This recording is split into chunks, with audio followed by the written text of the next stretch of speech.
Hello. It's another dull, dark, dreary, wet day. And I wish I could tell you something different because I'm really getting fed up with this weather. Stop jangling your beads, Jan, and start doing something else, yes. Must make some more of these, by the way. They're sort of an adaptation from one of the double stitch twins patterns. But I made a sleeve in mine, you know, instead of making it straight down, because they were a bit baggy around the bottom for me. So I made an adaptation, but I wear it a lot, so they're good for over my long sleeve dresses, so I'm going to make some more. Well, I was going to take photographs for Etsy. Woke up this morning to the rain pattering on the bay window, which is a flat bay. So I thought, not happening today. I had to go out to get my prescription from the pharmacist, or the pharmacy, I should say. And so I had to go out. Anyway, luckily I managed to creep between the raindrops, so I didn't get too wet this morning. Oh, there was such a lot I was going to do, taking photographs. Just not got done. This blooming weather. Those of you who've got lovely sunny weather, will you just send me a day, one day, and I can take the photographs and put things onto Etsy. Right, I'm still knitting. It's looking a rather, strange shape. And actually I think it's got to be too big, but I shall persevere. That's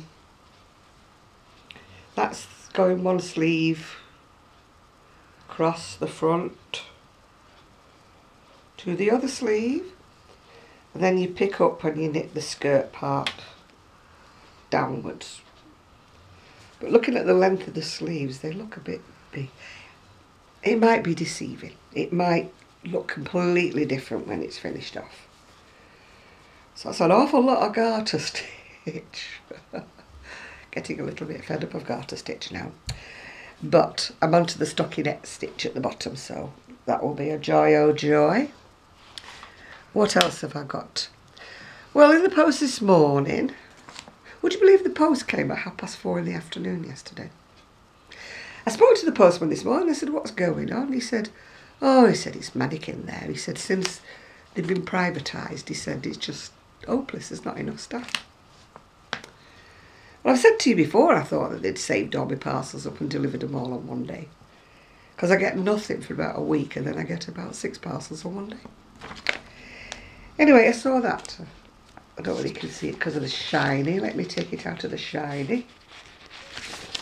I just love that. Really, really 70s, 80s, or whatever you want to call it, but I absolutely love it. It's done in chunky knit, so I think it must have been an English pattern, UK pattern in the first place. I say English because I'm English. I belong to part of the British Isles, but I'm English. And it really bugs me when I have to tick on a form that I'm British. The Welsh are Welsh, Irish are Irish, Scots are Scottish. The English have to be British. No, I'm English. So there we go. Let me see where... Well, I wish I could find where the materials were. It would be a help, wouldn't it? Oh, it's chunky. It's chunky. And the materials are actually on the other page that I hadn't noticed with a chart. I'm not scared of charts anymore now. I'm scared of charts when they become Japanese and I don't understand the symbols, but I'm not too bad when they're English charts or British charts or whatever charts. But anyway, I've vintage patterning again. I have got Mystique was a fine brushed double knitting, which I used to sell. Hey, it was lovely.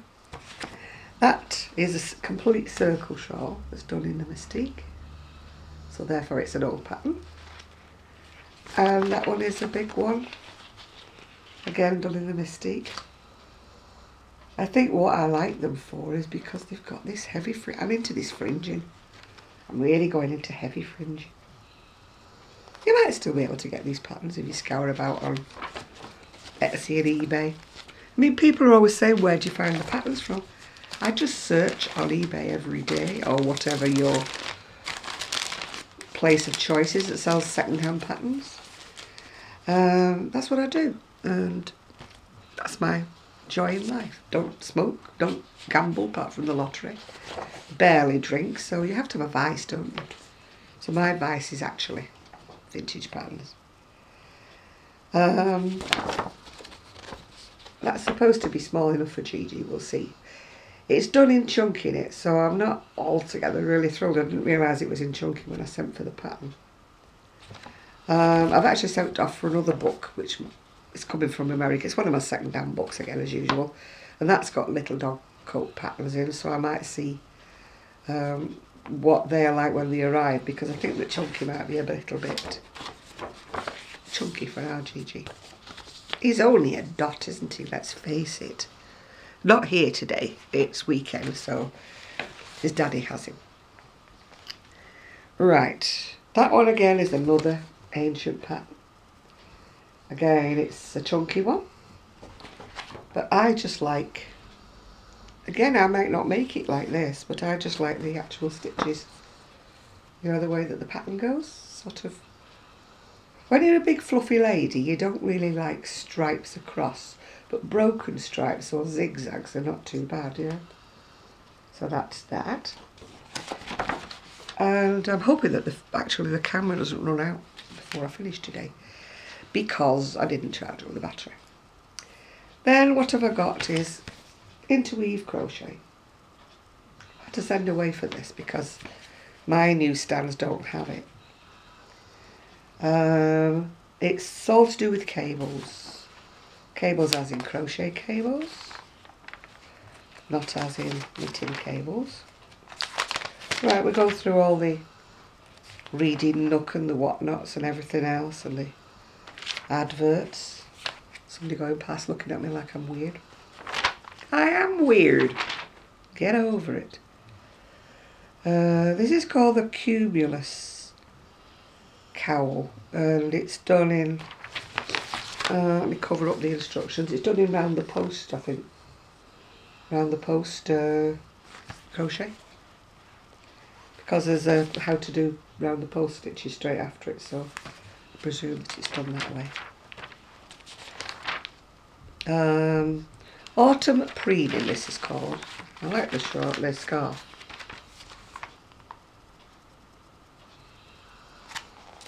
Not keen on the jacket, too many twiddly bits on, but again that's a nice scarf done in a zigzag. I have to give interweave crochet like 2 out of 10 for the photographs. They're getting worse.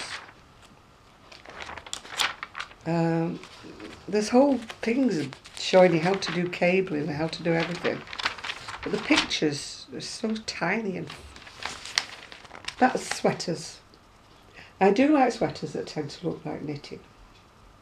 Yes, I can knit, but to knit something that heavy would really, really hurt my shoulders. I'm paying the cost for knitting even the little cardigan for Abby. That's a stole. I'll tell you what to call them. I tend to call them a stole if they're long, you know, long rectangular shapes. To me, a shawl is a shaped, you know, either a triangular shawl or a shaped shawl. And that's all done in colour work.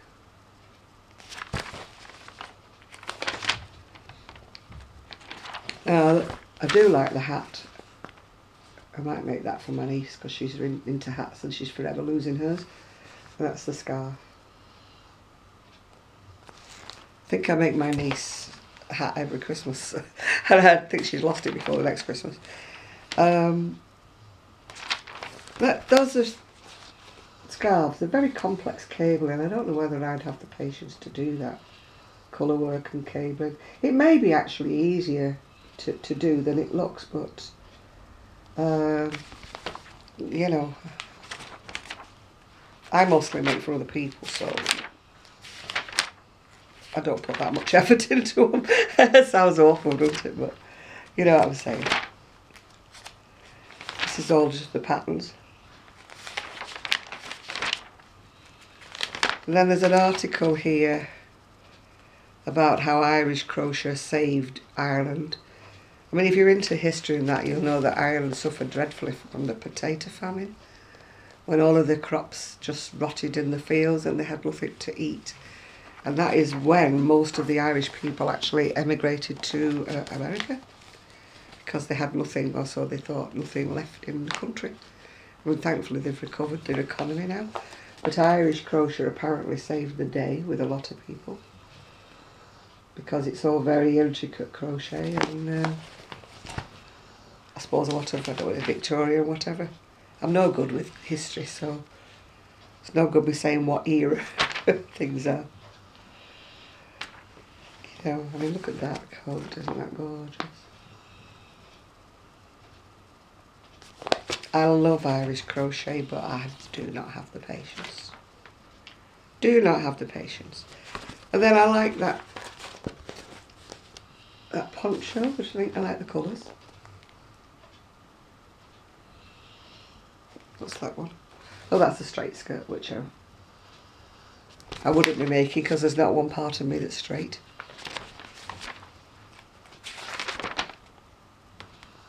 A cardigan and back.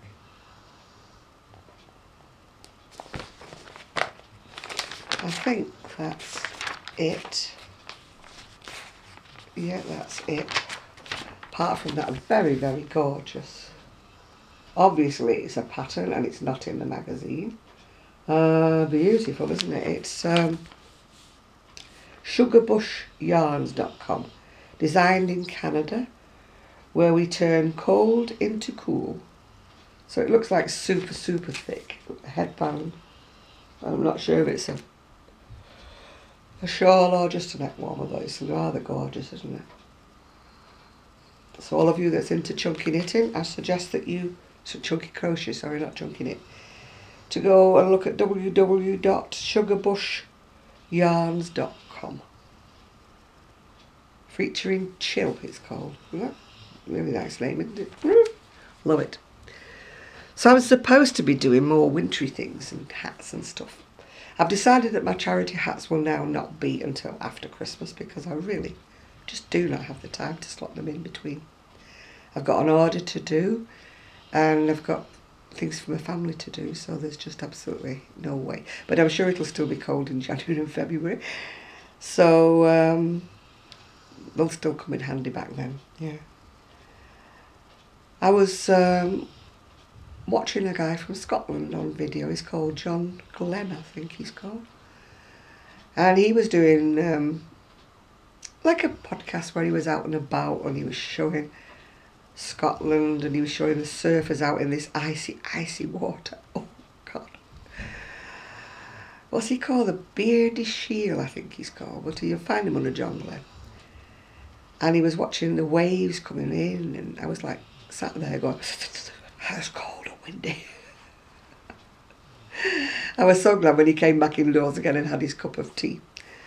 Yeah, anyway, he was taking me down memory lane. He was reminding me about my mum and things. They were talking about the wools that are in the past, and he was talking about vintage patterns. I mean, I'm so old that vintage patterns, I bought them when they weren't vintage, you know, they were just patterns. And when my mum had the shop, of course, and everything, we called it the wool centre because more or less, I should say, everything we sold at first was wool. That was all there was to knit, with wool. Because he was talking about Orlon being like the forerunner to the acrylic. Now, I remember Orlon, I remember it coming out. And there was a yarn called Prisma, and it came in little plastic bags with drawstrings. And that was all very well, but they just went mucky looking, you know. And when you're trying to sell wool that's in this mucky looking bag, you know, it wasn't a good idea. But I remember the first nylon coming out. It was all 100% nylon or 100% oil or whatever they called it. Terylene was another one. 100% terylene. And, oh, it was weird to knit with when it first came out. Because it was 100%, they didn't mix it with anything. And it used to bubble up like crazy, but soft. I mean, don't forget, we were all used to itchy wool, you know. And like John was saying that there was botany wool back then, which is now what we would call probably merino or something. But I can remember botany wool. It was very, very soft, and you had to be so careful how you washed it. But back in my generation, when I was a child, there was no such thing as machine washable anything. A lot of people didn't have a machine, you know, or if they did, it was just a big old agitator machine or a twin tub. There was none of this, put your washing in and go and do your housework stuff, none of that, you know. You literally stood there doing your washing. And I remember having a new kitchen fitted when I first moved in here.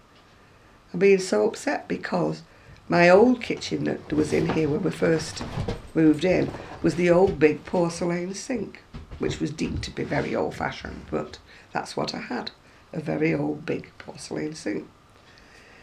And not thinking when we modernised, I mean, I'm going back when we modernised in the 60s, we had this new kitchen unit thing with the draining board and everything. I thought it was ever so posh till I come to wash my woolies. And they wouldn't fit in. They wouldn't fit in this. So I actually used to have to use my twin tub as a sink, yeah? Fill up my twin tub, get the temperature right and do my hand washing. You know, just in the twin tub without it switched on, of course. Just do my hand washing in the twin tub. And I remember thinking, this will never catch on, these small sinks. They'll never catch on. And now, of course, everybody just takes for granted that they have a small sink, don't they, in the kitchen. Because they don't hand wash anything. Although, you know, in a lot of these very, very posh kitchens, they are going back to having these big, old-fashioned, I think they call them butler's sinks or whatever. I'm sure somebody will correct me. But the big, huge porcelain sinks, they are brilliant. You could bath a child in them, you could do anything in them. They were fantastic. The only thing was, of course, that they took so much water to fill them up, but that was by the by. But, I mean, you know, when you had a child, you didn't have to fill the bath or anything like that, or break your back bending over a little bit. You just plonked it in the sink, you know. Not with the dishes, I hasten to add, you know, you just put the child in the sink. And it was so easy when they came in and they'd fallen over and they were covered in mud from head to toe, you know. It was like, oh, plonk in the sink, you know. I was washed in the sink for many, many years, yeah. I always remember my mum used to say, stand up now and I'll do your legs and that. I said, I'm not standing up, because the kitchen window used to face out onto a big open space where all the children were playing. And I used to be embarrassed, obviously, standing up in the nude, being washed down by my mother. And I'd be saying, draw the curtains, draw the curtains. She was, oh, don't be silly, you're just a little girl, nobody's watching, you know. I mean, God, you know, when you think about it now. Now there's all such things as paedophiles and everything. I mean, I suppose there was when I was little, but, you know, you don't think about those things, do you? And I was so terribly embarrassed. I was standing there like that, trying to cover everything up, you know. And my mum saying, don't be silly, you've not got anything there, you know, meaning my boobs. Stop doing that, you know. I want to wash you now. Oh, dear. My mother had none of this. I mean, when we used to bath in front of the fire, you know, the old tin bath, my brother's friends would come walking in and walking through, because you never locked a door back in the day. And I used to say, stop it, stop them coming in when I'm having my bath, I want my bath. And my mother used to have to get the clothes maiden or the clothes airer, put some towels or something round it and put it round me when I was in the bath. So I wanted my privacy even when I was little. That's the trouble when you have a brother who's like 9 years older than you. His friends used to come striding through and I would be, what, about 5, 6, 7, something like that. I don't think we got a bathroom until I was about 9 or 10.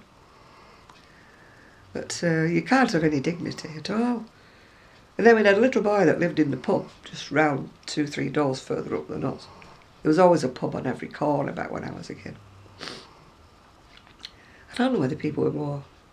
I don't think they were drunkards, but people enjoyed a drink more than what, you know. Plus the houses were so small, I suppose the men who just wanted a bit of peace and quiet, they'd go out for a gill, as they call it, was half a pint. I don't remember men really drinking pints back then. They used to drink a gill, as they call it, which was a half pint. And the little boy who lived in this pub used to come and knock on the door and say, "Can I watch Jenna have a bath?" And my mother used to say, "Don't let him in, don't let him in." Well, I often wonder if he grew up to be a bit weird. I've never seen him since, so I don't know. I think his family moved out the pub when I was a child. I love that pub though, because it had a great big wall at the side. And we used to play with the, you know, banging the balls. You know, you play 2-ball, 3-ball, juggling your balls. Sounds great, doesn't it? Juggling the balls against the wall. Until the landlady got fed up of us and said, "Would you go away?" Because it must have sounded like bang, bang, bang, bang, bang on the inside of the pub. So after a while she got fed up with us and told us to go away. The lads used to draw chalk goals, you know, as well on the wall and play football. There wasn't a lot of traffic when I was a kid. God, I sound like I'm about 100, don't I now? I should explain, I was born in what was a village, eventually got the status of a town. But when I was there, it was just a cluster of houses and everybody knew everybody. You know, there was no getting away with anything when you were little and you were naughty. Somebody would tell your mum because they'd seen you, you know. So you couldn't get away with anything when you was little. But there was a great community spirit, you know. If you fell over in the street or something, you know, and somebody would come out of the house and pick you up and mop you up and dust you down and everything, you know, there was a child was everybody's child, if you know what I'm saying. It was a great atmosphere. And if you were out somewhere and you were thirsty, you know, you could knock on somebody's door that you kind of knew. And, you know, they would give you a drink of water. There was no fuss about it at all, you know, they would just give you a drink of water. Everybody shared more back in the days, you know. My mum would go and tell me to go shopping for the lady next door or 2 doors up the street that was an elderly person. And she said, "Don't you be taking any money from them." You know, sometimes they'd want to give me a halfpenny for going, you know, and she used to say, "Give it back. You're not doing shopping for money, you're just doing shopping because you're doing a good turn, you know." So, you know, I was always brought up to look after the elderly, really. I mean, I think it's a shame nowadays that younger children and people just don't have the respect for the older people. You know, it was always knock on the door and see if Mrs. So-and-so's okay. You know, my mum used to always. And if they weren't well, she'd be the first one along, we used to call it along the flags, that meant the pavement. It was flagstones in those days. She'd be the first one along the flags with a cup of tea or whatever. Or she'd knock on the door and said, "Do you want me to make you anything?" She was very good-hearted like that, my mum. You know, everybody did that though. And I remember one day somebody knocked on the door and it was one of my neighbours. And she said, "Is your mum not well?" And I said, "No." I said, Mum's in bed, she's poorly." So she says, "Tell her I'll do a step for her." Now in the good old days they used to donkey stone the step. I don't know what this donkey stone was, but it was a little bar of stone that you got from the rag and bone man. And you used to use it with water. And you used to stone your front doorstep and a little half circle like that. On the actual pavement, on the actual flags, you would clean it. And if you didn't do it every day, you were a mucky housewife, you know. You had to do that every day. And woe betide if you stepped on it. You had to go up the flags like that, avoiding everybody's stone step. Because if you walked on it, or whatever, you know, you were in trouble because you put a feet mark. And the cleans. I never quite understood what the logic is of having this. Yeah. And every morning my mum would send me out with the brush where you swept your bit of the flags. And because we had an elderly lady living next door to us, very elderly lady, I had to sweep her steps as well, her flags as well. So we swept everything up, put it on the shovel, you know, and there was no putting it in the road or anything. You had to put it on the shovel and you had to take it and put it in your dustbin. And then after that, Mum would mop and stone the steps. But I mean, the practice has faded out now. It's gone, you know, altogether gone. Oh, and you used to do the windowsills as well, because the windowsills used to be a big stone slab. And my dad used to use the windowsill as a whetstone, you know, when he was sharpening the knives. And you could always tell very old houses because the stone wouldn't be like that. The stone would have a dip in it, where people would have sharpened their knives and their scissors on this piece of stone. So, yeah. I mean, you'd think I was brought up in the Stone Age, wouldn't you? But I had a very good childhood. Very good childhood. I mean, there was no such thing as double glazing. It was all single glazing.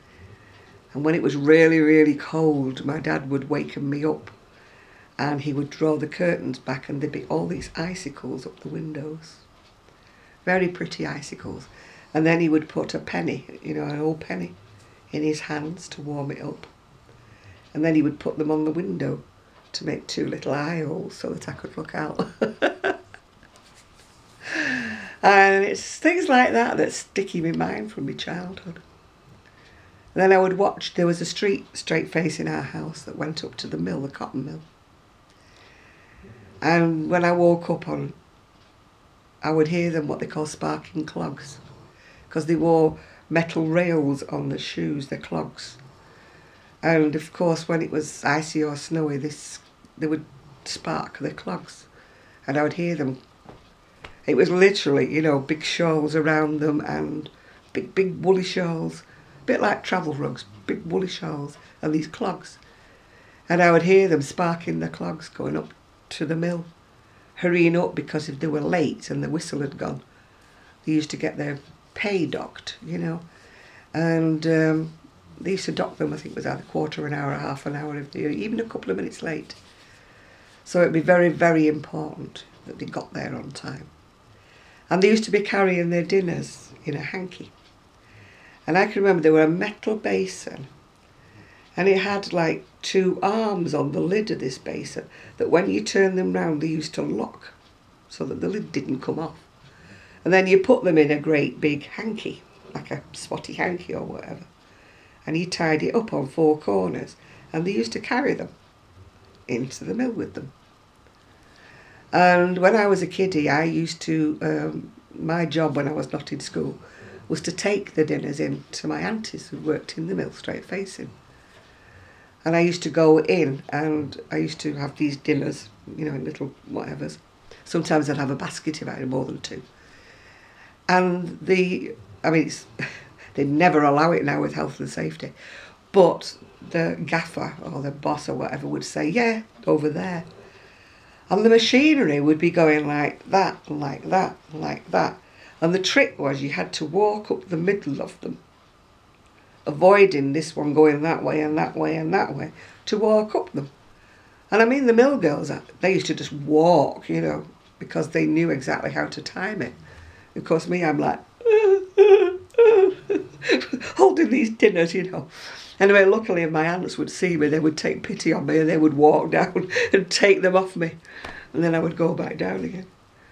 I mean, nowadays it would never, ever be allowed because, you know, a child could get walloped, you know, to the middle of next week if you timed it wrong. But that was my job. I used to take these dinners. They're more likely to be what we call tater ash. That's meat and potatoes all chopped up small with onion and cooked in like a stew with gravy. And they'd send these in and they'd have their spoons and whatever. And they'd eat their lunch while it was hot. I mean, when I was a kiddie, I can remember that the main meal used to be in the middle of the day. Lunchtime was the main meal. I used to mostly come home from school to have my dinner, because my dad used to come home from work. He only worked a little bit. He was a butcher when I was a small child. And Mum used to make something. She'd have something. It was usually stew or something because we were a bit on the poor side. It was something usually that she could stick in. Always potatoes. Potatoes were staple with everything. Potatoes and onions were everything. Then she would make do with whatever bit of meat she got. You know, from my dad she'd get sometimes. Usually minced meat or a bit of something or other, as ox tongue, something. You know, sometimes liver. Sometimes kidneys, it depended what he could get. Because everything was still on a ration when I was a very small child. And even when it wasn't on a ration, we were quite poor. But having said that, Mum always made sure we had a warm meal every day. No matter what it was a warm meal. And, I mean, I wish that I took more notice, as you do. Because my mum could stretch a penny like no one else could. She would do also, I mean, we never had anything posh. We very, very seldom had a roast of beef or a chicken or anything like that. Very, very seldom you ever got anything like that. I think we used to have a turkey at Christmas, I think we did. Although I can't really remember, it might have been a chicken. When you're little, you don't know whether it's a chicken or it's a turkey, do you? If they say it's turkey, you say it's turkey and you eat it, don't you? I don't remember ever having a big bird like that, you know. I think it might have been a big chicken. But, as I say, I'm glad of my childhood because it brought me up in such a good way that I learned to do a lot of things for myself. Waste not, want not was kind of our family motto. You unravel sweaters, made them into something smaller. Then you unravel the smaller sweater and you made them into mittens or a hat or something. It was only when there was nothing left to unravel that it actually got thrown away. It was the same with clothing. Whatever clothing would fit one of my cousins used to get passed down. And the same way was some things used to get passed down to me from my cousins. New clothes were a premium. I was very lucky in the fact that my aunt was a tailoress, a seamstress, you know, and she used to convert things that we bought from jumble sales, which is a bit like your Goodwill or whatever. You go to a jumble sale and you buy a dress for a penny or something to 2 pennies that had a hole in it. It was a lady's dress. And my aunt would carefully cut round the hole and cut round everything, and she'd make me a little dress out of a lady's dress. She did that a lot, yeah. And that's why I used to always be nice and clean and tidy, as my mother used to say. I remember once she bought me a Scotch plod kilt. I mean, now you'd call it Scottish, you wouldn't call it Scotch. But it was a Scotch plod kilt. And she bought it, and because it was kind of expensive, when she bought it, it came up to my bust and down underneath my knees. And she put little straps on it to hold it up. And as I grew, the straps got lengthened and lengthened till eventually it reached my waist where it should be. And then after all of that, my mum passed it on to one of my cousins. Oh, I loved that kilt. It was a real swinging one. It had lots of fabric in it and it was really nice. Fastened with a kilt pin with fringing all down the side. And my mum kept moving the kilt pin about because she didn't want the kilt pin to make a hole, as they were wont to do, yeah. Anyway, I'm going to carry on doing a bit of knitting. I really should do a bit of crocheting as well. Oh, I know what I forgot to show you. Guess what came?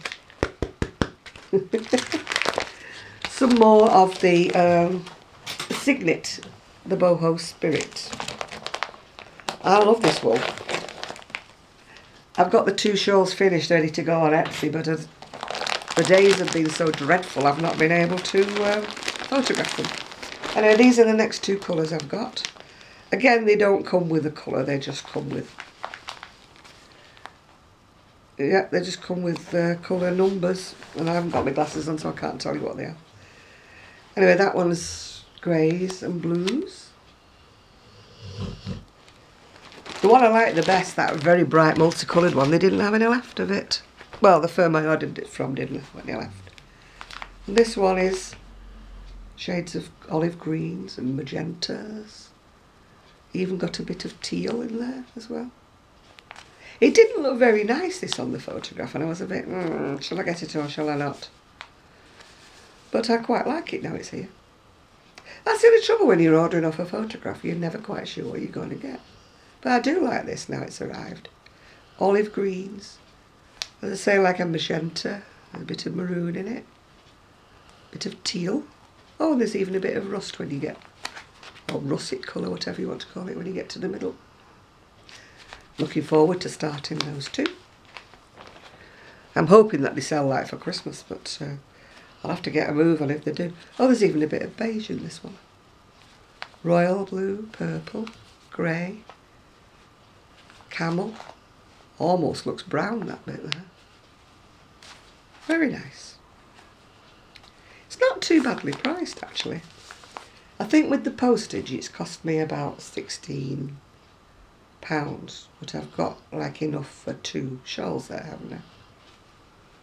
So it's kind of like about £8 for the shawl, yeah.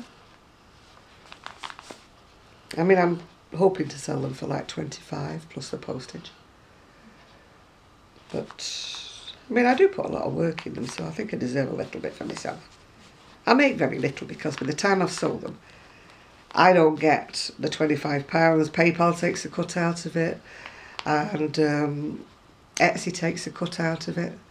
So I'm not actually making as much as what people think, you know.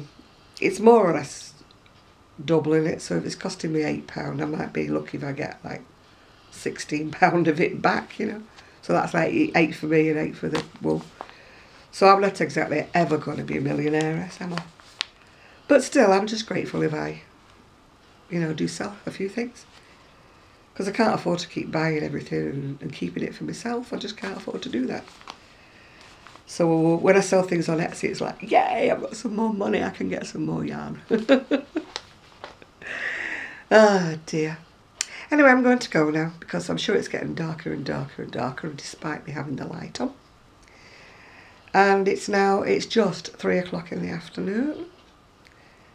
And you would think it was midnight. I want some sunshine. And it's only going to get worse, isn't it? Family are out. They're still... Oh, the house apparently is just gutted now. There's nothing in it except bricks and stuff. I know it'll be lovely when it's finished, but, you know, I think they're getting a bit despairing of it at the moment because it looks like a wreck. But I think they've got the electrician in at the moment. So at least they'll have some lights. And we'll see how we go. We've got to get everything plastered before they can even start with the decorating. They're hoping, they were hoping to be in before Christmas. But it's looking increasingly doubtful. Unless it suddenly gets a spurt on. Because they've got to get a kitchen fitted. They've got to get a bathroom fitted. As well as doing all the cosmetic works. Like, you know, carpets, flooring, whatever, you know. So it's going to take a while, yeah. So that's next door if you can wondering what's going ooh, ooh, ooh. My dogs are asleep. Gigi's not here, so I can actually do a bit of crocheting or knitting today. Yay! So having said that, I better say bye-bye to you all. Hope you're having a lovely weekend. Hope you're all feeling fit, fine and dandy. I still got the remnants of this blinking cold. I've got my appointment to get my flu jab and everything, but that's not until the 30th of the month. 27th of the month I've got to go and see the shoulder person. 25th of the month, it's my birthday! Not that I do anything much. It's just another day, isn't it, really, with a few cards. But still, at least I'm not as depressed as I was last year. I've gone past the 70 now. Saying 71 isn't any different to me now, so I was really not wanting to be 70 last year. I thought it was the worst thing ever.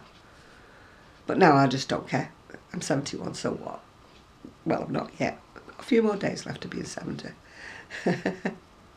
So anyway, as I said before, have a great weekend. Happy crafting. You're not joining me on the sofa today, but that doesn't matter. We can just still have a virtual hangout, can't we? I'm going to go and make a coffee now. I don't know what you're going to do. So, bye for now.